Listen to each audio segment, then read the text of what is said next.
Moi, je vais m'étendre. Comment c'est Bonjour tout le monde, je vois que tout le monde se connecte en ce moment. Donc on va essayer d'attendre un tout petit peu parce qu'on a eu beaucoup de confirmations. Donc on va attendre un tout petit peu et puis nous allons commencer notre webinaire de ce soir.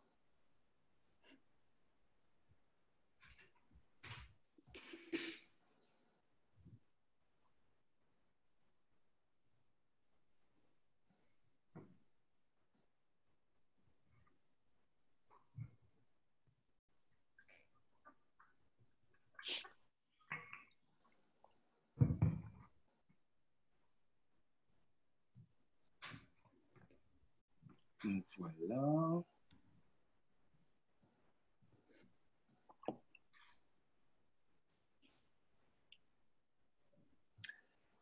Alors, donc, bonjour encore. Je suis Maury Jakitenge Banza, responsable des programmes éducatifs au Musée des Beaux-Arts pour la diversité et le vivre ensemble.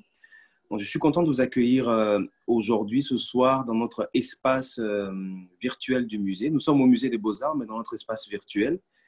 Et c'est dans le cadre de notre série de conférences et de conversations, en fait, que nous avons souvent le mercredi soir au musée. Mais cette fois-ci, on l'a évidemment de manière virtuelle. Et je suis très content aussi parce que cette conversation a été mise en partenariat, en fait, a été conçue en partenariat avec la Fondation Massimadi qui organise le festival Massimadi. Donc, nous choisissons au musée d'être liés avec la communauté, d'être liés avec tous les événements qui se passent au sein de notre communauté. Et comme vous savez, en ce moment, nous avons un événement en fait, qui se passe chaque année, qui est la Ferté-Montréal. Donc, dans le cadre en fait, aussi de la Ferté-Montréal, nous avons souhaité, nous aussi au musée, nous impliquer avec nos collections, avec nos différents partenaires pour vous proposer le webinaire ce soir, en fait, qui est sur la création et politisation des identités noires et cuir. Donc, je vous présente Laurent Maurice Lafontan, qui est au fait, qui représente le festival, la Fondation Massimadi qui organise le festival Massimadi. Et je vous souhaite en tout cas de passer un très bon webinaire. Donc, Laurent, la parole est à toi. Donc, bonjour tout le monde. Bienvenue à ce panel ce soir. Donc, mon nom, c'est Laurent Maurice Lafontan. Je suis le président de la Fondation Massimadi. La Fondation Massimadi est un organisme à but non lucratif qui a comme vocation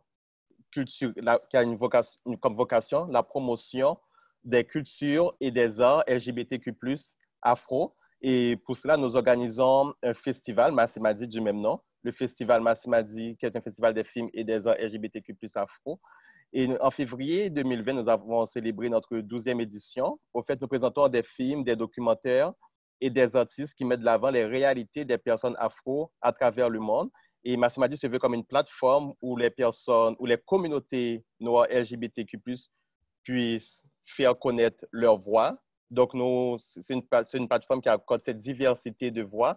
Et aussi, on se veut comme un espace d'échange interculturel avec les communautés qui composent le Montréal qu'on connaît et le Québec qu'on connaît. Et donc, vous pouvez nous suivre aussi sur notre Facebook, Massimadi Montréal, donc, et suivre nos activités. Merci. Alors, j'aimerais juste aussi vous préciser, excuse-moi Laurent de t'avoir coupé la parole, c'est juste pour vous préciser que durant la conversation, les panélistes vont parler, mais vers la fin, on aura la possibilité de poser des questions. Donc, vous pouvez poser des questions en fait par le chat. Donc, vous pouvez poser vos questions ou bien vous pourriez évidemment poser aussi vos questions en levant la main. Comme ça, la modératrice pourra voir qui sont les personnes qui veulent poser des questions. Et aussi, désolé, j'ai oublié de faire la reconnaissance territoriale. Donc, je vais faire la reconnaissance territoriale avant de passer à la présentation de l'animatrice du panel de ce soir. Donc, oui, nous aimions prendre le temps de reconnaître que nous sommes un territoire autochtone, lequel n'a jamais été cédé. Nous reconnaissons la nation Ghanien-Guéaga comme gardienne des terres et des eaux sur lesquelles nous nous réunissons aujourd'hui. Et aussi Tchagé, connu aussi sous le nom de Montréal, qui est historiquement un lieu de rassemblement pour de nombreuses Premières Nations et aujourd'hui une population autochtone diversifiée ainsi que d'autres peuples y résident.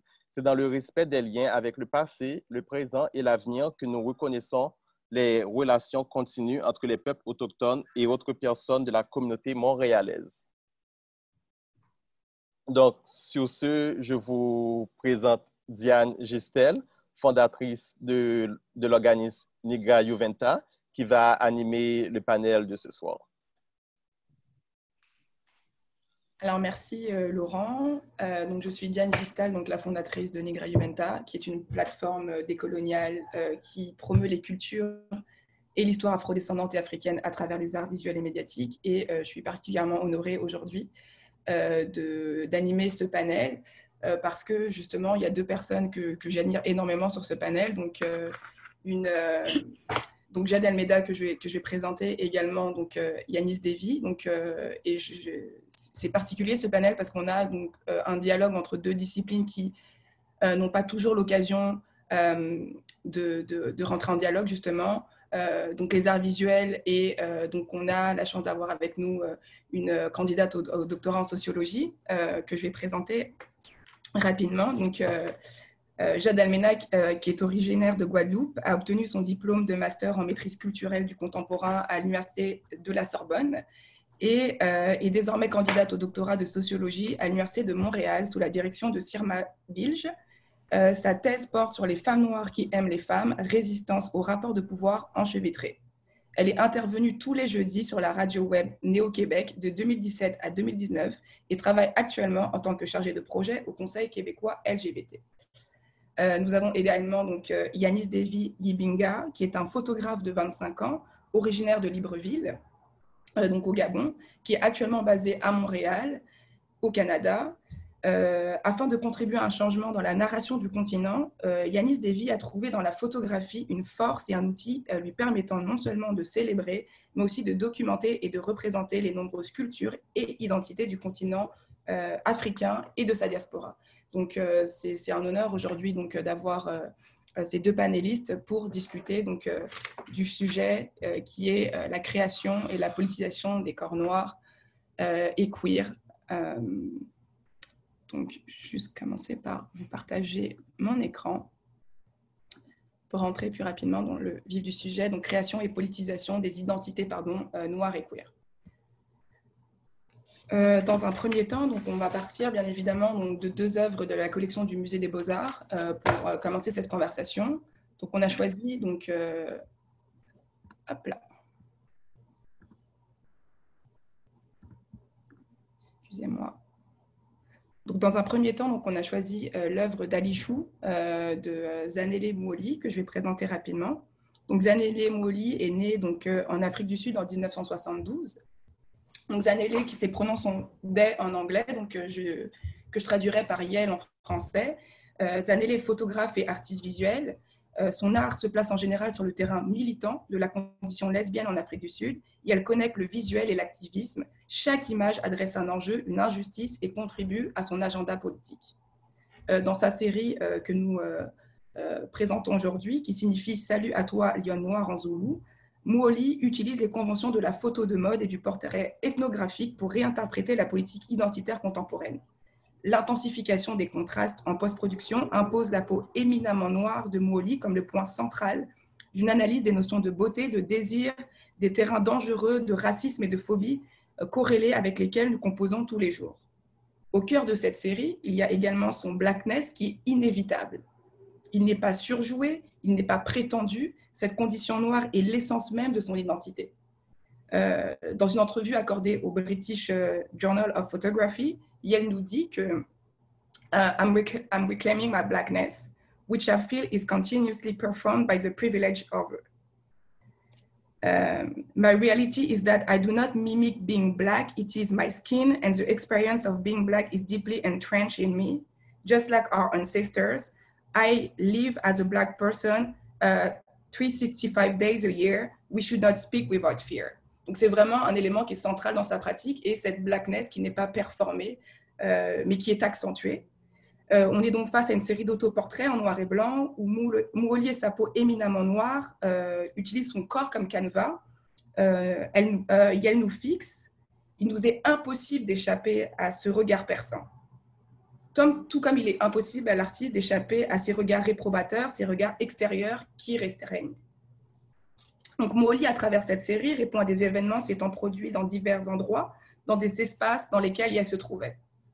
Et elle aborde, par exemple, des questions liées au racisme ordinaire, au racisme systémique, à la transphobie et à l'homophobie notamment. Par ailleurs, Mouoli veut adresser l'absence des gens ayant vécu dans ces espaces, ceux dont on parle peu. Et elle évoque par exemple les Afro-Japonais, donc c'est une série, donc là c'est juste une des œuvres de la série. Mais dans cette série, il y a des portraits d'Afro-Japonais qui sont concrètement absents du grand récit national. Et Mouoli aborde aussi la question de l'occultation des corps noirs des institutions.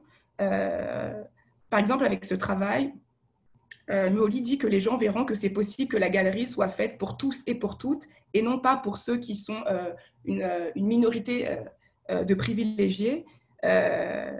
D'ailleurs, Mouoli déplore que nous soyons peu d'entre nous à occuper ces espaces et tente avec cette remarquable série d'ouvrir une conversation avec les institutions muséales et permettre que ces espaces soient finalement pour tous.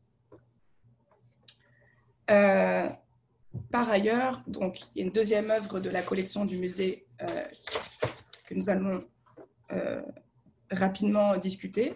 C'est l'œuvre de Michaeline Thomas. Donc, Michaeline Thomas est connue pour ses portraits et ses intérieurs domestiques à grande échelle, multitextures, incrustés de strass, multidisciplinaires. Et l'artiste Michaeline Thomas crée une conversation virtuelle sur l'identité, la beauté et la représentation donc à travers ses œuvres.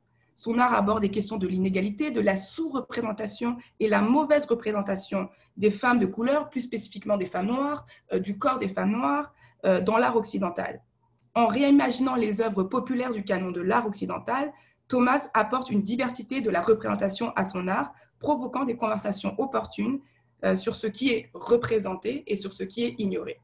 Donc là, je vais laisser l'œuvre que vous puissiez prendre le temps de regarder cette œuvre à partir de ce que je vous ai présenté. Mais je ne vais pas parler plus longuement. Je voulais juste vraiment partir de ces deux œuvres importantes qui, justement, entrent particulièrement en écho avec le sujet que nous allons présenter aujourd'hui, qui est celui de discuter finalement de la création et de la politisation des identités noires et queer. Alors, dans une société où les identités noires sont politisées, où les cultures noires sont souvent reléguées dans le cadre de luttes socio-politiques, de par l'histoire coloniale et raciste, comment s'articule donc le travail créatif des artistes appartenant aux communautés noires et aux communautés queer? Et c'est justement ce qui m'amène à poser une première question à nos panélistes.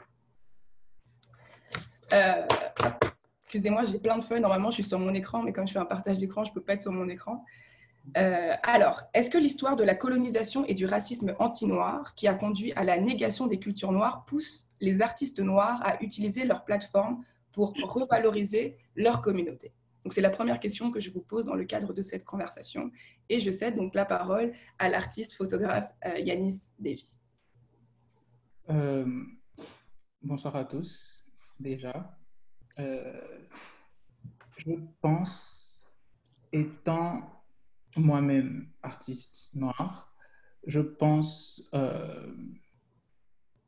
que la condition et l'existence et la position actuelle de la communauté noire de façon globale dans le monde est telle que, je pense pour beaucoup d'artistes, c'est un peu un devoir en fait de parler de ces sujets-là à travers leur travail. Je pense, par exemple, quand on regarde l'histoire de l'art noir, on se rend compte que la plupart, ou en tout cas les artistes les plus réputés et les productions artistiques les plus connues des artistes noirs ont très souvent été ces productions qui parlent justement de la condition de l'homme et de la femme noire dans le monde et de l'oppression, de la discrimination, etc. Et je pense que c'est juste une conséquence et un résultat de la condition des artistes, en fait. Parce que avant d'être artiste, nous sommes noirs. Et donc, être noir, ça vient avec des expériences particulières et une expérience particulière, en fait, oui. Et donc, et je pense que pour beaucoup, c'est important de parler de ça et d'exprimer ça, en fait, à travers leur travail. Parce que je pense que les artistes surtout dans des communautés marginalisées. C'est eux qui ont la voix, c'est eux qui parlent généralement, c'est eux qui parlent pour les autres, que ce soit des photographes ou des écrivains ou des musiciens. Et donc, je pense que pour beaucoup, c'est important de parler des problèmes qu'a la communauté. Donc, voilà.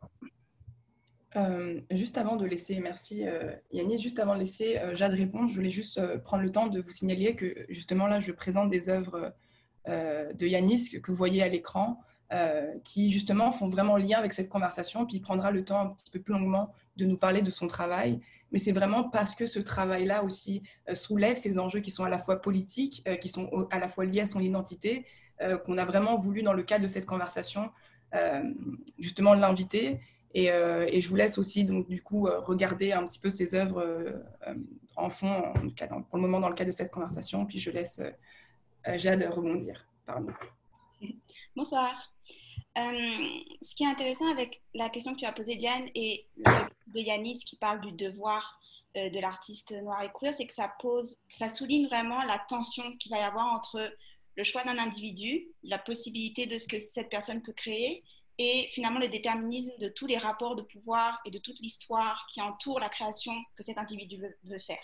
Par exemple, les artistes que tu as présentés comme Zanele Muoli, ce sont des artistes qui se revendiquent comme militantes. Zanele, elle va dire je suis militante visuelle avant d'être photographe. C'est une personne qui va dire je suis militante visuelle plutôt que de se présenter comme photographe. Donc c'est vraiment une identité activiste qui est revendiquée. Pour autant, tous les artistes noirs et queer ne vont pas forcément se dire activistes ou militants.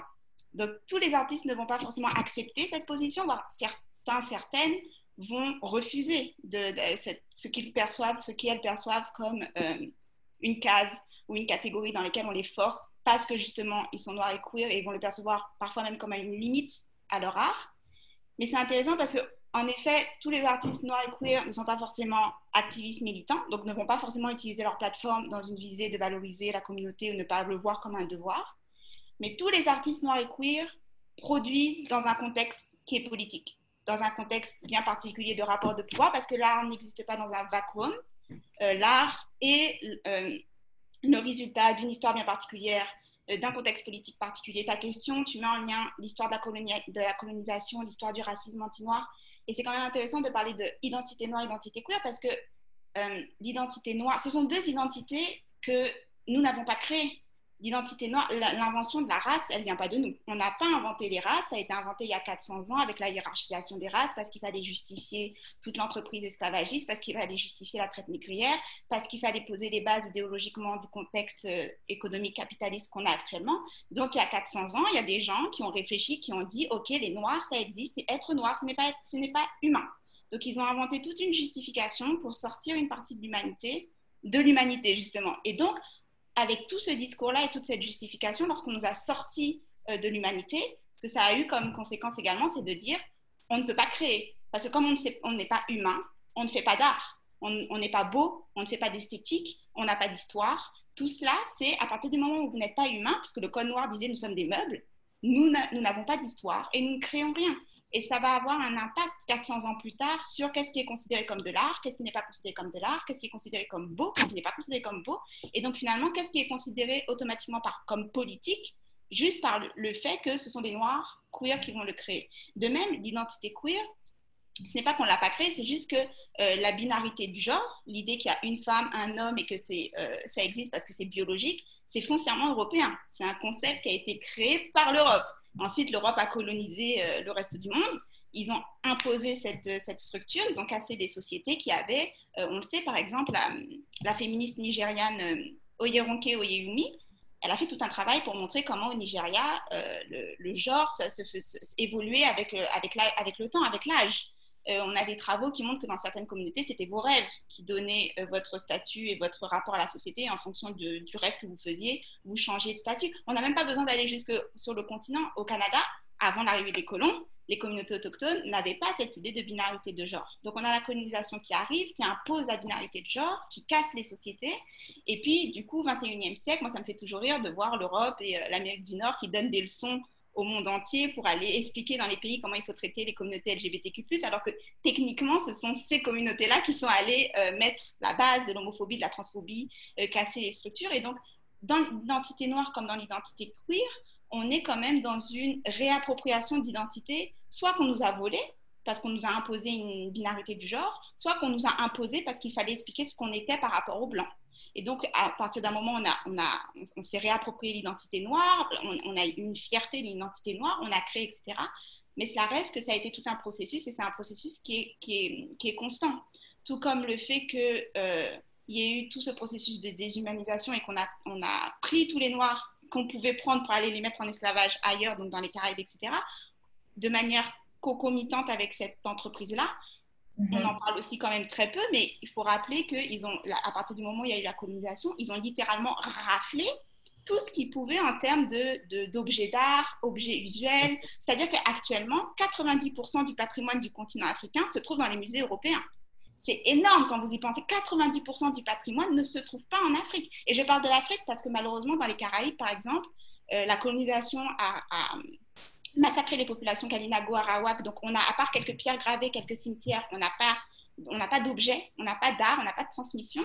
Et malheureusement, on n'a pas d'objets qui ont appartenu aux marrons, donc aux esclaves qui se sont enfuis, parce que résistance, on n'a pas eu de, ça a été détruit. Mais pour l'Afrique, par exemple, tout son patrimoine, 90%, se trouve dans les musées en Europe. Ce qui veut dire que non seulement il y a toute la question de la restitution d'art, il y a aussi toute la question de transmission qui se pose. C'est-à-dire que quand nous, on crée en tant que personne noire et queer, non seulement on crée, mais on doit être dans une création de réinvention, parce qu'on nous a privés de cette transmission.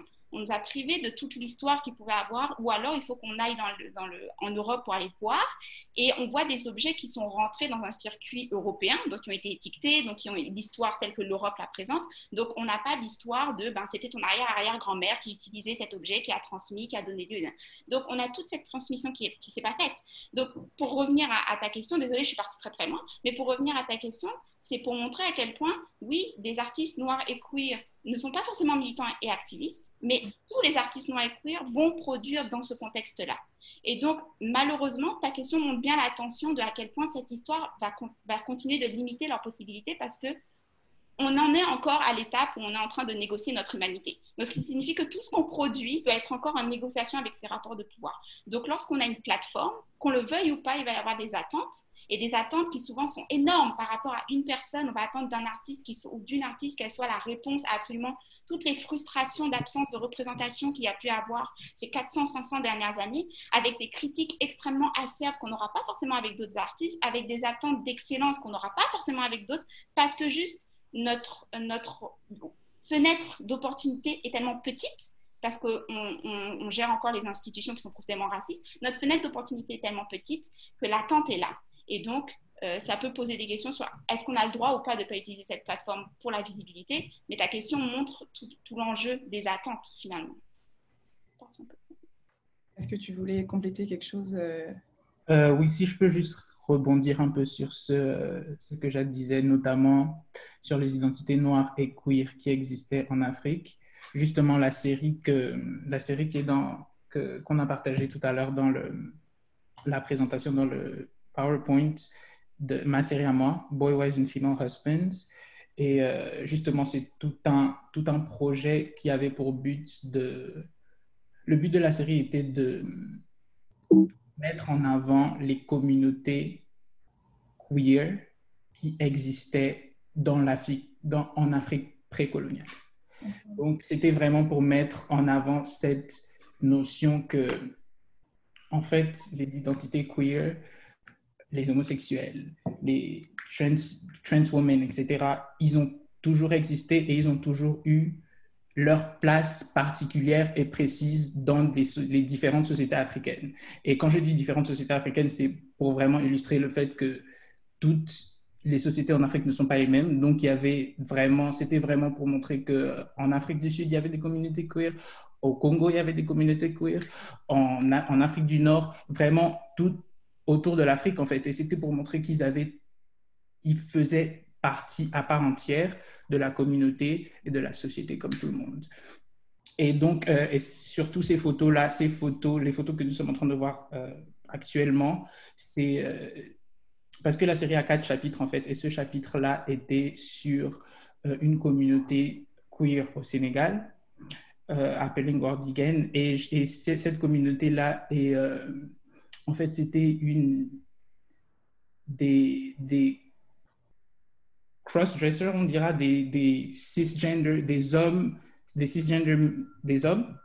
qui s'habillaient en femmes, en fait, pour les prestations. C'était vraiment cette identité-là, c'était vraiment, ils n'étaient pas considérés comme hommes ni femmes, mais ils avaient leur propre place à part entière dans la société. Et ils étaient, même s'ils n'étaient pas forcément acceptés par tout le monde à cause de la religion, etc., ils n'étaient pas persécutés activement et ils n'étaient pas assassinés, etc.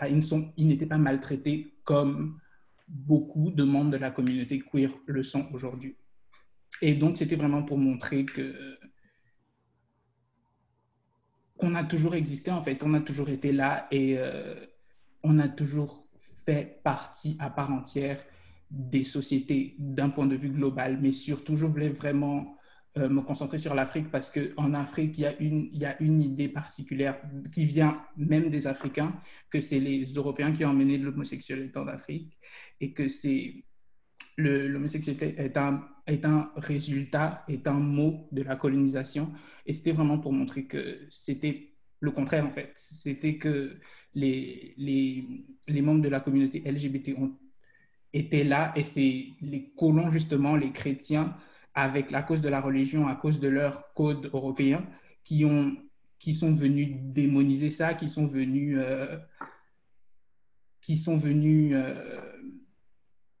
gaspiller leur place, en fait, gaspiller le respect le respect et la position que les membres de la communauté queer avaient en Afrique.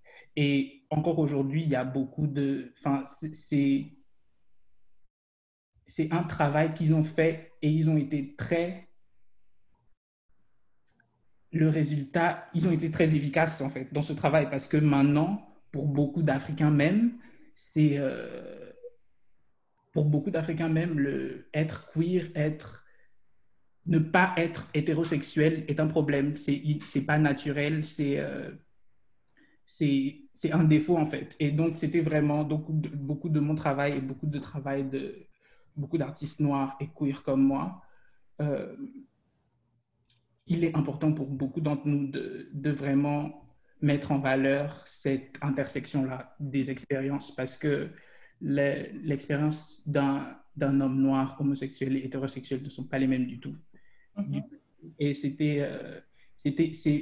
une position vraiment particulière, en fait, dans laquelle nous sommes. Et c'est pour ça que pour beaucoup, c'est très important de parler de ces choses-là parce que le plus on en parle, le plus on le normalise, en fait. Et le mieux, c'est pour tout le monde.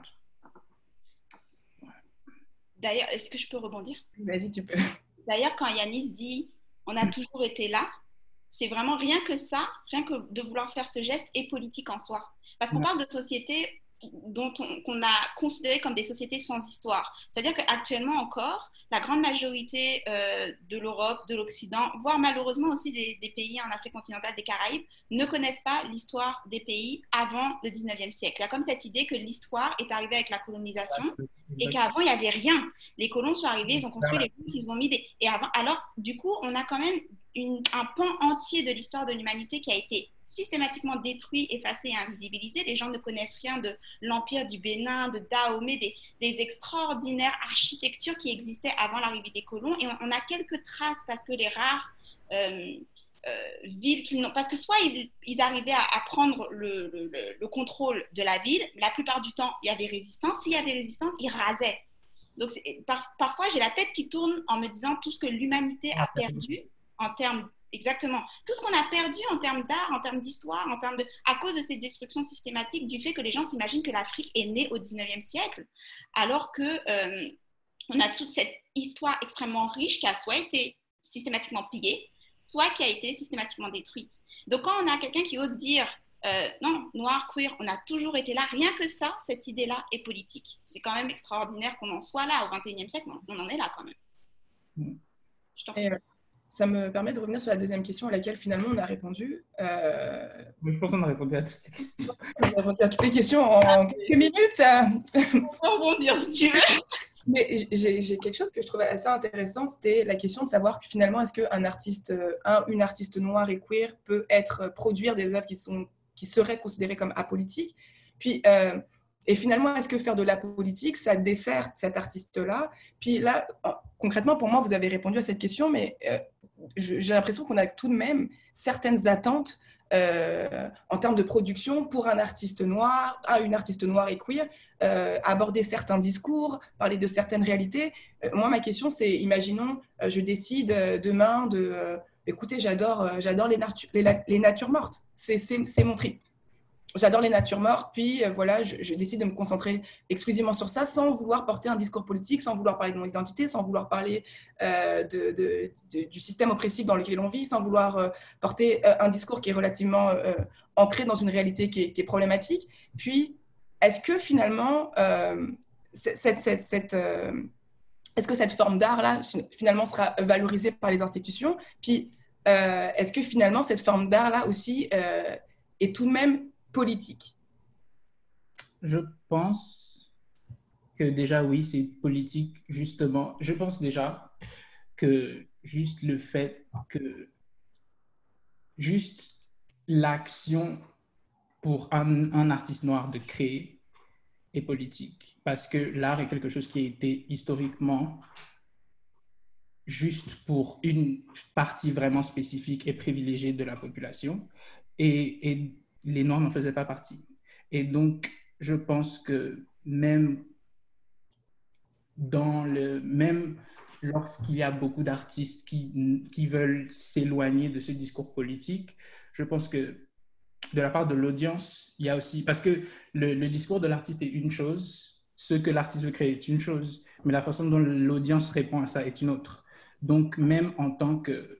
Parce que moi, par exemple, je suis photographe, mais je ne me considère pas forcément comme activiste visuel parce que pour moi, être activiste demande un travail supplémentaire que je ne pense pas forcément faire.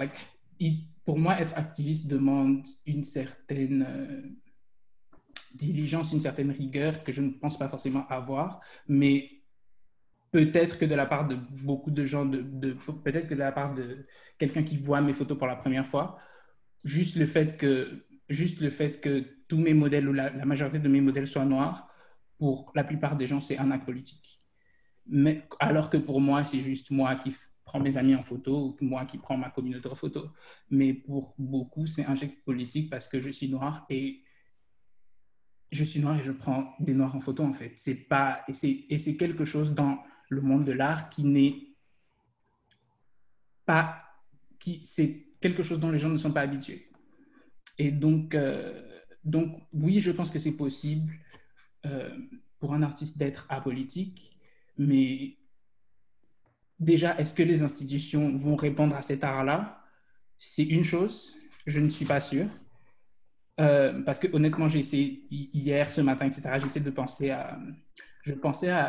J'essaie de faire une liste un peu d'artistes noirs qui sont vraiment...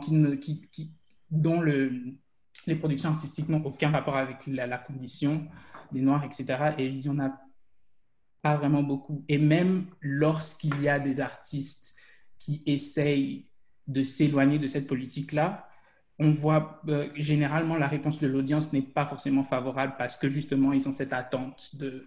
Tu dois pas... Il y a une attente, en fait. Il y a une attente qu'il faut... Parce que je pense que pour beaucoup et pour l'audience, tant que la communauté noire sera oppressée et discriminée, je pense que pour beaucoup, ce sera encore important d'être une voix, en fait. Je pense que beaucoup de gens pensent que les artistes devraient encore avoir ce devoir-là de parler, de parler contre l'oppression, etc. Donc, je pense que même si, par exemple, James Baldwin, quand il a écrit Giovanni's Room, beaucoup de gens n'étaient pas forcément... Même moi, honnêtement, parce que j'ai lu Giovanni's Room, donc pour ceux qui ne savent pas, James Baldwin est un écrivain noir. il était très connu pour parler de la politique de la condition des Noirs, etc. Et il a ensuite écrit un livre appelé Giovanni's Room qui n'avait aucun rapport avec la condition noire, en fait. Et beaucoup de gens dans son audience étaient choqués, beaucoup de gens dans son audience n'étaient pas forcément favorables à ça. Et même moi, la première fois, lorsque j'ai lu le livre, j'ai trouvé ça un peu bizarre, en fait, qu'il n'y ait aucun des personnages ne soit noir, etc. Et ça, je pense, ça montre que même de la part de l'audience, même moi, en tant qu'artiste noir, j'ai quand même une attente de la part d'autres artistes de ceux qui parlent encore de la condition, en fait, parce qu'on est encore oppressé, parce qu'on est encore exclu. Et donc, je pense que, pour moi, en tout cas, je pense que c'est encore important, mais je tiendrai aussi à dire que ce n'est pas aux Noirs de régler le racisme. Ou je ne pense pas, en tout cas. De la même façon, ce n'est pas aux homosexuels et aux membres de la communauté LGBT de régler les problèmes d'homophobie et d'oppression. Et donc, je me dis que c'est normal qu'un artiste noir ne voudrait pas forcément parler de ça, en fait, parler de ses conditions et veut juste être artiste et s'exprimer de façon abstraite. Mais malheureusement, je pense de la part de l'audience et même à un niveau de la part des institutions aussi artistiques, je pense que pour beaucoup, un artiste noir qui fait de l'art apolitique, c'est pas forcément aussi pertinent. Et ouais. Du coup, oui, vas-y. Juste avant de laisser répondre, c'est juste pour dire qu'il reste 5 petites minutes avant le temps des questions. Oh, ok. Donc, je suis d'accord avec Anis dans le fait qu'il y a vraiment 3 dimensions à la question, c'est-à-dire la volonté de l'artiste, la réception par rapport au public et le rapport avec les institutions. Et la question se pose dans ces 3 dimensions-là. Voilà, à partir de quel point de vue on va se poser. Si on part du principe que tout ce qui est privé est politique, automatiquement, tout ce qui est produit va être politique. Après, la question, c'est quel type de politique? Est-ce que c'est une politique que je mène ou est-ce que c'est une politique qu'on m'impose? Est-ce que c'est quelque chose que je souhaite intégrer dans mon art ou est-ce que je n'ai tout simplement pas le contrôle suffisant une fois que l'art est dans le monde pour de toute façon, parce que on pense aux questions de catégorisation par exemple et ça pose forcément aussi la question de qui a le pouvoir de créer ce qui est considéré comme universel par rapport à qui a le pouvoir de créer ce qui va être forcément catégorisé par et pour. Donc, par exemple, lorsque c'est créé par un ou une artiste noire et queer, pourquoi automatiquement on va forcément cibler un public noir et queer et pas se dire que c'est de l'art qui va être universel? Parce que, encore une fois, on retombe dans l'universalisme. C'est quelque chose qui a été créé européano-centré, c'est blanc, c'est cis, c'est hétéro. Donc, on va dans une librairie, il va y avoir roman, et puis il va y avoir littérature noire, il va y avoir roman femme, il va y avoir roman LGBTQ+. Mais pour tout ce qui n'est pas dans ces catégories, ça va être roman. Je pourrais entrer dans une librairie et voir roman homme hétéro-blanc, parce que c'est une catégorie aussi, mais c'est la catégorie de l'universel. Donc là encore, ça pose des questions. Ce qui est intéressant, c'est que un ou une artiste peut tout à fait interroger toutes les attentes qui est fait, parce que automatiquement, lorsque cet artiste s'y oppose, c'est en soi un geste qui permet encore une fois d'interroger où on en est actuellement dans ces rapports de pouvoir. Pourquoi est-ce que, en tant qu'artiste noir et queer, je suis obligée de gérer ce type de questions? Pourquoi est-ce que je ne peux pas juste faire des natures mortes? Et ça oblige à interroger le regard du public et ça oblige à interroger la manière dont les institutions gèrent ce type d'art. Zanele Muoli a énormément de son travail qui interroge le regard du public. Tous ces autoportraits, Yel s'offre au regard, mais oblige également à se demander, quand on regarde son autoportrait, qu'est-ce qu'on voit?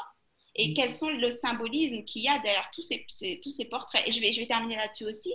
Lorsque je disais que, parce que tu m'as dit c'était 5 minutes, lorsque je disais le privé est politique et qu'on subit cette politique, quand je dis à quel point ça touche parfois à du micro, c'est dire par exemple les cheveux des femmes noires ou le fait de représenter la beauté des femmes noires est politique. Zanele Muoli a énormément d'autoportraits où elle va mettre de la paille de fer dans ses cheveux, parce que c'est un clin d'œil à absolument tous les stéréotypes qui existent sur les cheveux des femmes noires, au point que les femmes noires, dans la plupart des emplois, leurs cheveux naturels sont considérés comme ce n'est pas beau et ce n'est pas professionnel. Moi, j'ai travaillé à Zara. Zara m'a demandé spécifiquement, soit je lisse mes cheveux, soit je les attache. Sinon, je ne venais pas travailler. Donc, pour vous dire à quel point nos cheveux, le truc le plus naturel qui soit, est politique. Donc, à partir du moment où vous représentez une femme noire avec des cheveux naturels, même sans avoir à y penser, ça devient politique. Donc, c'est pour ça que je partais du principe le privé est politique, mais c'est intéressant de voir un artiste qui va tenter de sortir de cette catégorie parce que finalement, c'est ce qu'il y a de plus queer, finalement, que d'interroger les catégories. C'est l'essence même du queer, c'est d'être non normatif, c'est de refuser le classement. Donc, être noir et queer, être en dehors de l'humanité et de refuser d'être catégorisé, c'est le summum de remise en question des catégories. Donc, au final, lorsque un artiste noir queer crée et que un public noir et queer y a accès dans ce contexte qui est aussi vaste de rapport de pouvoir, en soi, ça revient presque du miracle. C'est un petit miracle de résistance au quotidien et de résilience au quotidien après 400 ans de démusulmanisation, style Kanté, on compte toujours. Et ça relève quand même d'un miracle à célébrer. Merci pour vos réponses. Alors, je vais juste prendre, on a un temps assez limité, je vais prendre une question. Alors, il me semble que toutes les œuvres artistiques reflètent un contexte de son époque au niveau politique, social et économique. Vos commentaires. Est-ce que vous avez compris du coup est-ce que vous voulez que je relise la question? Est-ce que tu peux juste relire pour que je note? Parce que parfois j'oublie. Alors, il me semble que toutes les œuvres artistiques reflètent un contexte de son époque au niveau politique, social et économique. Vos commentaires. Est-ce que vous voulez que je reformule peut-être Non. Non, ça va. Tu veux commencer, Jade? D'accord, parce que je parle beaucoup, mais en fait, tout à fait. Tout à fait. Tout part d'un point de vue. C'est ça qui est vraiment intéressant lorsque tout le monde balance le terme intersectionnalité à droite, à gauche, sans revenir aux racines du concept. Le concept, c'est de quand même être à l'encontre de l'universalisme.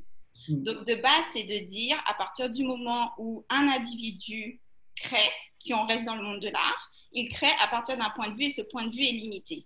Donc, toute conceptualisation de l'idée qu'on crée pour de l'universel, etc., est fausse. Ça oblige à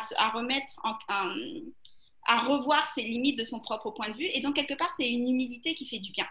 Parce que c'est une humilité qui dit ce que je le crée à partir de mon propre point de vue, à partir de ma propre histoire qui m'a modelée, à partir d'un certain déterminisme, mais aussi à partir d'une certaine agentivité que j'ai obtenue grâce à mon histoire familiale, etc., etc. Ce que je crée est ma vérité.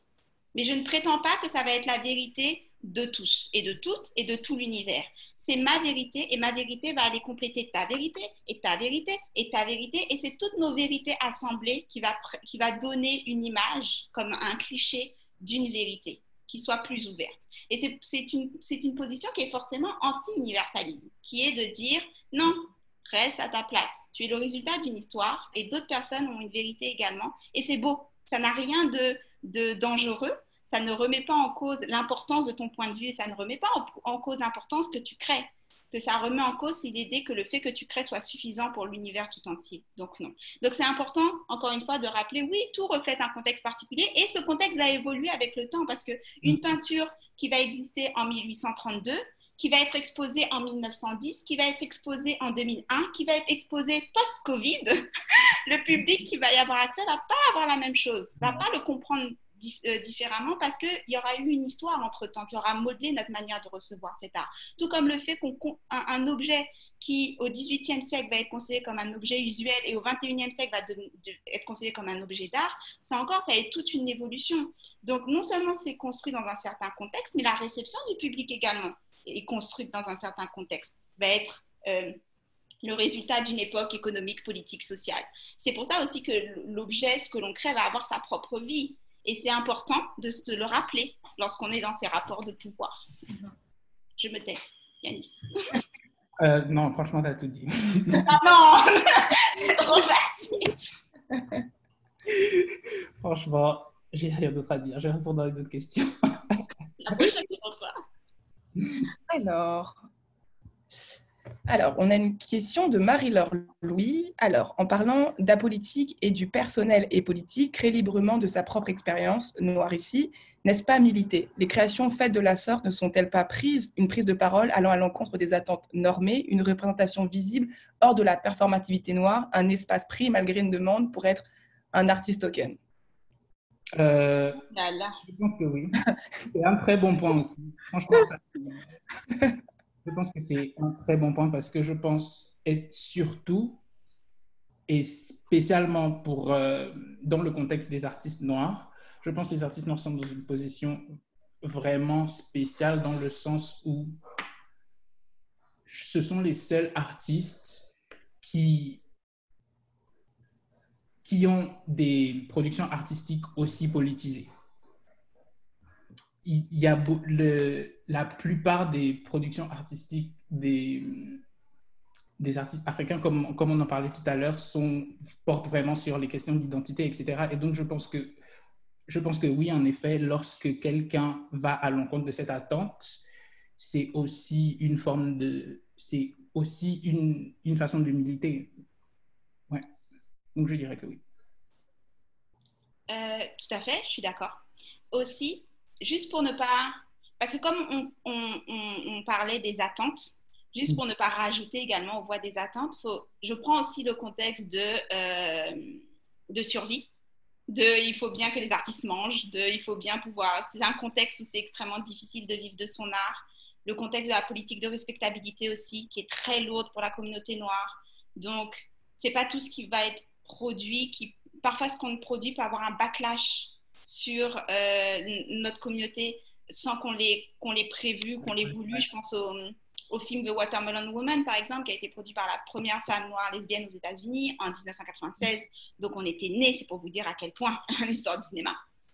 Donc, et Cheryl Denier qui a fait ce film qui est considéré comme un classique des films LGBTQ+ noirs, qui a obtenu une récompense du film de festival de Berlin. Son film a été utilisé par Peter Koestra, qui était à la tête de l'éducation, quelque chose comme ça, pour accuser le fait qu'on utilise l'argent public pour produire de la pornographie, parce qu'il y avait une scène de sexe entre une femme noire et une femme blanche dans son film. Et donc, il y a une image de lui où il brandit la cassette vidéo en disant « Regardez ce qu'on fait avec l'argent public, on produit de la pornographie, etc. » Et il va réussir à faire en sorte que la subvention d'art perde la grosse majorité de ses subventions. Donc, la subvention qui avait soutenu Cheryl Denier va perdre une grosse partie de ses subventions et va être obligé de restructurer toutes leurs méthodes de subvention. Et jusqu'à aujourd'hui, ils ne s'en sont jamais vraiment remis. Donc, ça signifie que l'existence même du film de Cheryl Denier a malheureusement été utilisée pour avoir un backlash extrêmement négatif, finalement. C'est juste un exemple que je donnais. C'était pour dire à quel point, parfois, comme on n'a pas le contrôle sur ce qui va être la manière dont notre art va être reçu, on n'a pas le contrôle notamment sur est-ce que oui, on veut peut-être bien faire, on a toutes les bonnes intentions et puis au final, on donne une mauvaise image à la communauté noire. Et on parle de mauvaise image parce que dans notre communauté, il y a ce qu'on appelle la politique de respectabilité. Il y a le fait qu'on a tellement peu de représentation que si on peut parler au nom de la communauté noire, on a intérêt à faire attention à ce qu'on dit. Et on n'a pas le droit à l'erreur. Parce qu'il y a aussi toute cette idée que tu as une chance, d'accord? Tu n'as pas le droit d'être médiocre et tu n'as pas le droit de te planter. Donc, il y a toute cette pression aussi à prendre en compte, qui est importante par rapport à la question, c'est-à-dire qu'on peut avoir toutes les attentes qu'on veut envers les artistes et se rappeler que ce sont des êtres humains qui essayent quand même de vivre de leur art. Et parfois, ça veut dire, oui, on va avoir des artistes qu'on a en tête qui vont être tokens, mais parfois, être token, c'est ce qui nous permet de payer nos factures, parce que c'est le jeu qu'on accepte de jouer, parce qu'on sait que tel musée a besoin de son artiste noir de l'année, parce que c'est leur quota. Par an, ils ont un artiste noir, ils sont en train de chercher, puis ils payent bien, donc j'accepte. Je ne suis pas d'accord avec la politique de ce musée. Je trouve que ce quota, c'est du n'importe quoi, mais il faut que je paye mes factures, j'accepte d'être ce token. Est-ce que c'est quelque chose que je vais pointer du doigt et dénoncer? Non. Parce que c'est le résultat de toute une histoire de rapports de pouvoir qui nous dépassent et qu'il faut bien que l'artiste vive. Est-ce que j'ai conscience que c'est ce qui peut se jouer également dans la création d'art? Tout à fait. Donc, il faut le prendre aussi en compte lorsqu'on discute de l'art de ces artistes-là, c'est de ne pas s'attendre à ce qu'ils puissent résoudre absolument tout en essayant de créer. Est-ce que j'ai répondu à la question? Oui. Non? Oui, d'accord, ok. Donc, c'était juste pour ajouter je voudrais juste qu'on ait un discours qui soit le plus, pas complexe, mais le plus fin possible là-dessus. Le plus subtil. Subtil n'est pas le terme que je cherchais, mais vous avez compris. Et les autres personnes, j'espère aussi, ont compris. Alors, je vais juste prendre une dernière question. Une très bonne question. Les autres questions ici étaient également bonnes. Pardon, excusez-moi. Peut-être que le commentaire n'était pas... Alors, que penser du choix des institutions? Inconsciemment, même ici, on a tendance... Ah, non, pardon, ce n'était pas cette question-là que je voulais lire. Excusez-moi, vous pouvez passer la question. m'a-t-il enlevé ma question? Les institutions, inconsciemment, même ici, nous avons tendance à parler des institutions comme d'une catégorie homogène et systématiquement possédée par des Blancs. Or, il existe des institutions par et pour d'autres communautés, comme le MACA. En somme, la question pourrait-elle être: dans quelle institution voulons-nous exister? Choisir l'institution, n'est-ce pas aussi un choix politique? La question. Ok, ouais, en bas. Très bonne question, en effet. Et je pense que malheureusement, il n'y a pas les institutions qui sont justement créées spécifiquement pour... Je pense déjà le fait le fait qu'on doit créer des institutions spécifiquement pour les artistes noirs, c'est déjà problématique en fait, parce que ça reflète une exclusion qui était tellement systématique, qui était tellement normalisée que les artistes noirs et les communautés noires se sont vus dans l'obligation de créer leur propre structure en fait, pour exister en tant qu'artistes et pour se développer en tant qu'artistes. Et ça, je pense que déjà, c'est là une représentation du monde dans lequel on vit en fait, parce que c'est... Encore une fois, c'est vraiment pour une représentation du fait que les institutions artistiques les plus connues, en tout cas les plus réputées, les plus respectées, n'ont pas été créées avec les artistes de couleur et les artistes noirs en tête. Et donc, pour beaucoup d'artistes, je pense qu'il y a deux volets. D'un côté, pour beaucoup d'artistes, avoir accès à ces institutions représente... enfin pas pour beaucoup, pour certains, une sorte de brisage breaking the glass ceiling, une sorte de réussite en fait particulière, parce que c'est vraiment pour eux, dans leur tête, ils ont été choisis dans un groupe d'une centaine ou de je sais pas combien d'artistes noirs. Et je pense que, et ça, c'est juste cette mentalité-là, c'est le résultat d'une exclusion historique des artistes noirs et du fait que maintenant, les institutions artistiques, ils ont pour habitude de tokeniser les artistes. Du coup, ils vont en prendre un, ils vont juste utiliser celui-là et ils vont juste dire « Ok, mais on n'est pas raciste parce qu'on a cet artiste-là. » Mais si tu n'en prends juste un, si tu n'en prends juste qu'un dans des années d'expérience, ça représente aussi une certaine exclusion. Et je pense que là, je m'étire, mais en conclusion, oui, je pense que c'est aussi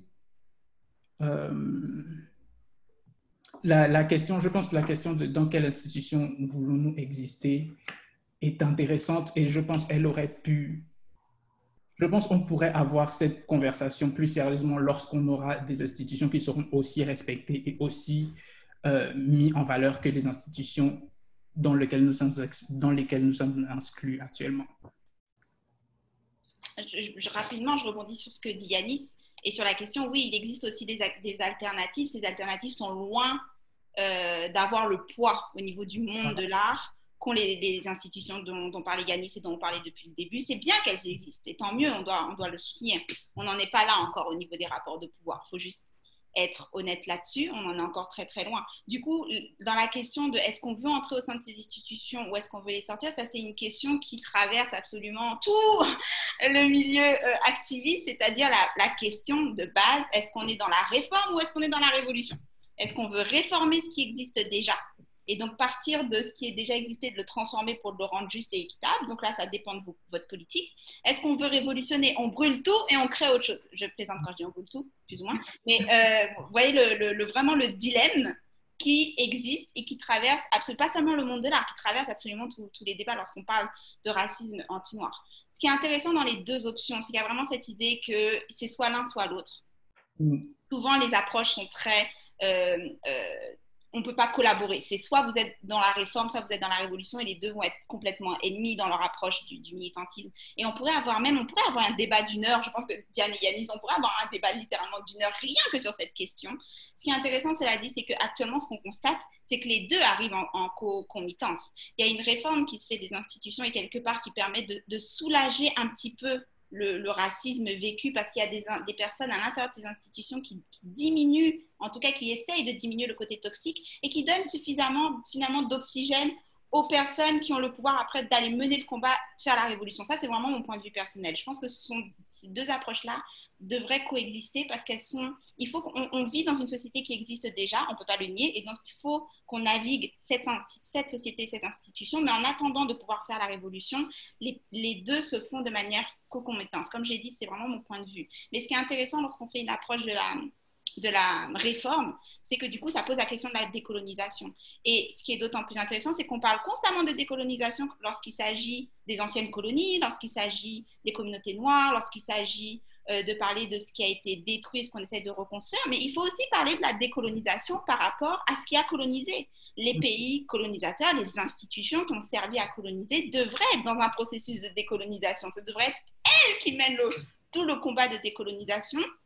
Et ce qui signifie parfois pour certaines de ces institutions, c'est pour ça que je trouve intéressant que la réforme et la révolution ne soient pas constamment opposées, c'est que parfois une institution peut rentrer dans une optique de réforme parce qu'ils sont dans un processus de décolonisation, et là je parle en termes utopiques, et se rendre compte que vouloir réformer cette institution et devenir foncièrement dans l'équité et la justice revient à littéralement détruire cette institution.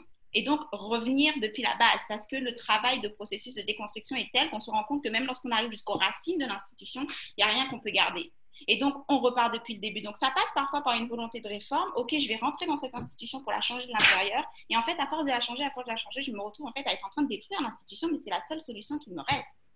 Et parfois, ce mouvement de réforme, de révolution, moi, je mets souvent en avant le travail des artistes dans mon travail parce que littéralement, la plupart de nos grandes révolutions, de nos grandes révoltes, elles ont été lancées par nos artistes.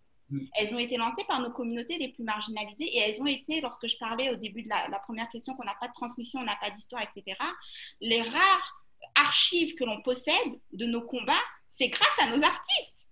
C'est nos artistes qui créent à partir de rien, qui gardent tout et qui transmettent. Et ce sont nos artistes qui vont nous donner cette transmission de nos combats et de nos luttes. Je rappelle, le Pride, à la base, c'est une révolte. C'était une émeute avec des personnes trans noires, des personnes transracisées, des travailleuses du sexe. Et on a gardé des marques parce qu'on a eu des artistes également qui étaient là, qui ont fait de l'art à partir de ce que ces personnes vivaient. Et cet art nous sert d'archive. Ce sont nos historiens et nos historiennes, ce sont nos archivistes, ce sont nos transmetteurs d'histoire, ce sont nos conteurs, ce sont ces personnes qui créent ce qui nous permet après, nous, d'aller mener la révolution et d'avoir un socle. Je me suis éloignée, mais c'est pour faire le cercle. D'accord avec Yanis et institution. Donc, pour répondre à la question est large, la question est très pertinente et elle touche à beaucoup de choses et je vais me taire. Ok, donc il est 19h. On va prendre 5 petites minutes supplémentaires, juste pour une dernière question, qui est la suivante. Alors, l'artiste noir et queer est constamment contrainte à une triple performance. Celle de performer son art, celle de performer son identité noire et celle de performer son identité de genre. Dans une société formatée, que penser de l'épuisement des artistes noirs queer qui choisissent parfois même... Ma question a disparu. Qui choisissent parfois même de se séparer de leur communauté pour tenter d'échapper à cette triple performance. C'est aussi un acte politique, non ? Je m'excuse de finir avec une question comme celle-ci, mais je pense c'était important de la poser. Elle est super importante. Vas-y. Très intéressante. L'artiste noir et queer est constamment contraint à une triple performance. Je ne sais pas, personnellement, je ne sais pas si je relate, je ne sais pas comment dire relate en français, parce que, pour moi en tout cas, c'est pas forcément une performance dans le sens où, pour moi, je n'ai pas besoin de performer dans le sens où c'est ma vie en fait. Genre, je n'ai pas besoin de... Les gens que je prends en photo, les messages que je veux transmettre à travers mon travail, c'est des choses que je vis, c'est des choses que j'expérience moi-même. Donc, je ne considère pas forcément la production artistique et la traduction de mes expériences personnelles à travers l'art comme une performance, personnellement. Mais après, je comprends comment, pour certains, et comment parfois l'art ou les artistes noirs performent, dans le sens où ils abordent des sujets, où ils créent des travaux spécifiquement pour plaire ou spécifiquement pour entrer dans une conformité politique ou une conformité sociopolitique, en fait. Par exemple, peut-être qu'il y a certains artistes ou certains photographes ou certains peintres, etc., qui parlent de la condition, des conditions des systèmes d'oppression, etc., mais qui n'ont pas forcément d'expérience personnelle avec, ou qui ne sont pas forcément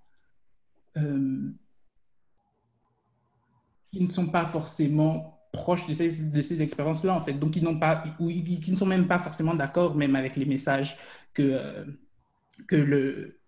cette politique-là veut transmettre, mais parce qu'ils savent qu'ils auront une certaine réponse, parce qu'ils savent qu'ils auront un certain succès en créant cet art, ça devient une performance.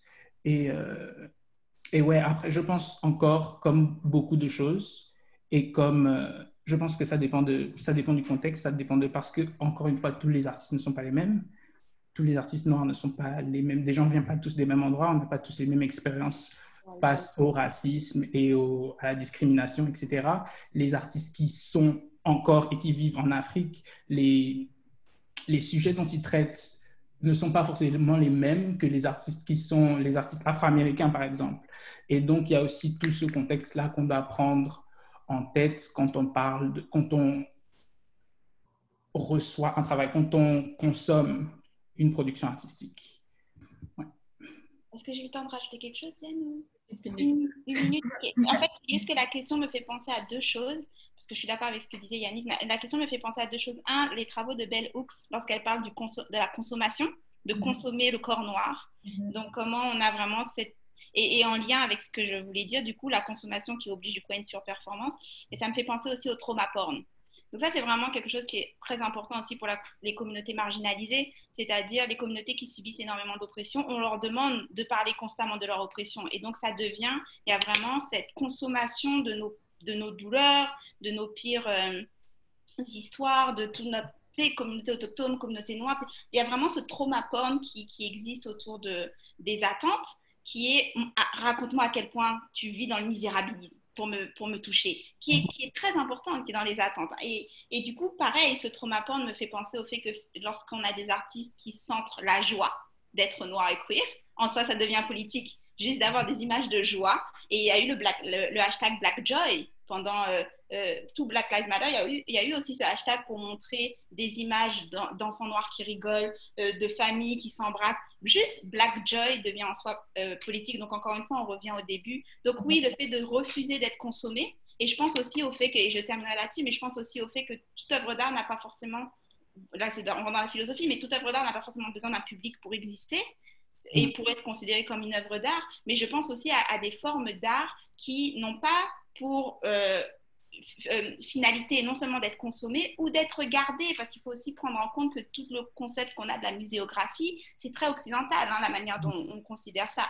Il y a des communautés pour lesquelles certains masques, par exemple, vont être utilisés pour une cérémonie et après être détruits. Et donc, c'est pas supposé être mis dans des musées, être regardé par n'importe qui. C'est une œuvre d'art en soi, mais c'est une œuvre d'art pour un public particulier, un événement, et ensuite on détruit. Parce que c'est sacré, ça fait partie du rituel.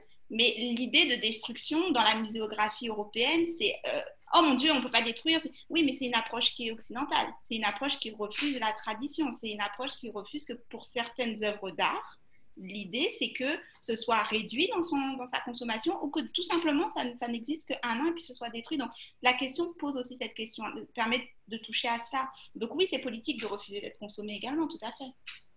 Tout ça pour ça.